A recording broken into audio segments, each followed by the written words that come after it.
Olá, boa tarde, já é 23 de 1 de 2025. Deus abençoe você, sua família, seus planos, seus projetos e seus objetivos. Então Deus, ele tem um amor incondicional. O amor de Deus é incondicional. Por que incondicional? Ele não põe uma condição para amar o ser humano.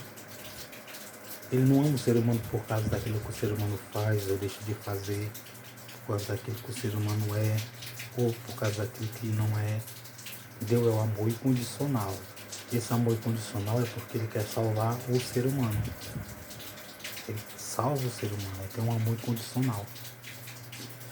João, quarto livro do Novo Testamento, capítulo 3, versículo 16. Porque Deus amou o mundo de uma tal maneira que deu o seu Filho unigênito para que todo aquele que nele crê não pereça, mas tenha a vida eterna. Então quem crê vai ser salvo, vai ter a vida eterna. E lógico que quem aceitar Jesus, se batizar, obedecer, lógico que também obedecer é muito mais importante. Ler, escutar pregações, obedecer é muito importante. Crer é importantíssimo para que todo aquele que nele crê não pereça, mas tenha a vida eterna. Então você tem que crer para poder você ir para o bom lugar, para o céu de Abraão, depois para a eternidade ao lado do Senhor. Então, 1 Reis 15, versículo 29, é através de crer, ter fé. Então, 1 Reis 15, 29. E sucedeu, pois que reinando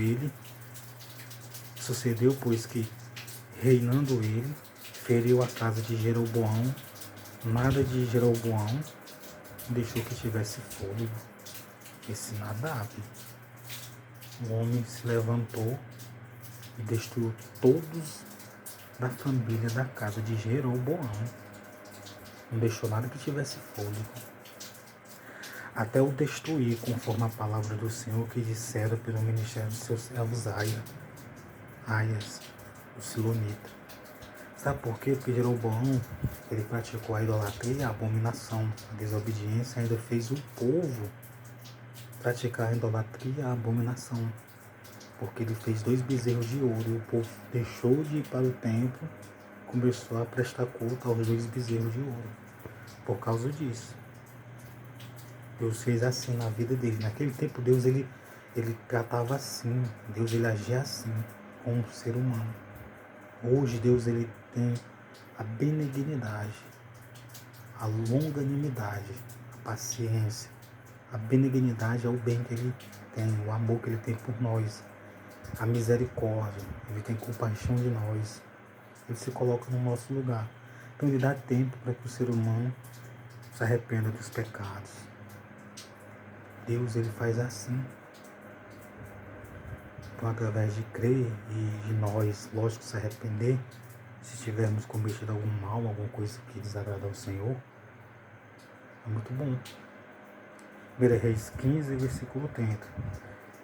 Por causa dos pecados de Jeroboão, qual pecou e fez pecar Israel, e por causa da provocação com que provocaram o Senhor Deus de Israel. Eles provocaram, fazendo 2 bezerros de ouro para Deus, meu amigo. Deus, ele, naquele tempo, ele detestava a idolatria. Quem servia aos deuses, e pior, teve reis que serviam a Malcã, Milcom, a Moloque, infelizmente, naquele tempo, né? Ao quanto mais dos atos de Nadab, tudo quanto fez, porventura, não está tudo escrito no livro das crônicas dos reis de Israel, e houve guerra entre Asa e Baazã,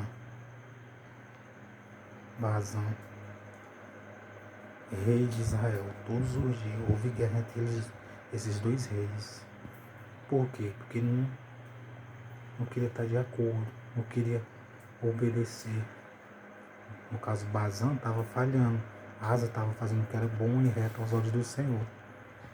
Então, uma coisa eu digo para você, infelizmente não é bom briga, contenda, sabe? O mal e a inimizade não é bom. Veja que os reis eram para se ajudar um ao outro, tanto de Israel como de Judá, se fortalecer. E houve na história, infelizmente, deles brigarem, guerrearem, um com os outros, da mesma nação. Infelizmente, hoje não, hoje graças a Deus está diferente, né? Hoje está muito, muito diferente, mas no passado, na história, houve essas situações ruins, né? Houve muita desobediência, abominação, muita idolatria, né? De pessoas que não eram para ter idolatrado, falharam, erraram, uns pediram perdão, se arrependeram, outros morreram nos seus pecados. E vou dizer uma coisa para você, a inimizade, a briga contra ele não é bom. Procurar o mal não é bom. Veja que Bazan foi procurar a guerra contra Nadab. Nadab foi e matou Bazan. Aí de repente ficava em guerra. Todo tempo terminando, com lança, espada, escudo. Sabe o que é lança? Lança é um pedaço de pau com uma pontazinha de ferro. Uma ponta aguda, ponta fina de ferro em cima da lança. Geralmente a lança é mais alta do que a pessoa.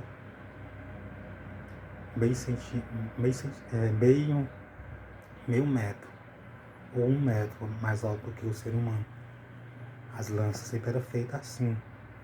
A lança, o homem geralmente eles conseguem atingir a pessoa de longe com a lança, jogando a lança, jogando assim. Aí havia guerra com espada, lança, escudo naquele tempo. Pessoas se matando porque não entravam num acordo, porque não queriam muitas das vezes obedecer os ensinamentos, os mandamentos e estatutos do Senhor. Passava aqueles que estavam obedecendo, passava a brigar com aqueles que obedeciam, ou queriam, ou se esforçavam, ou tentavam obedecer. Infelizmente na história teve muita guerra.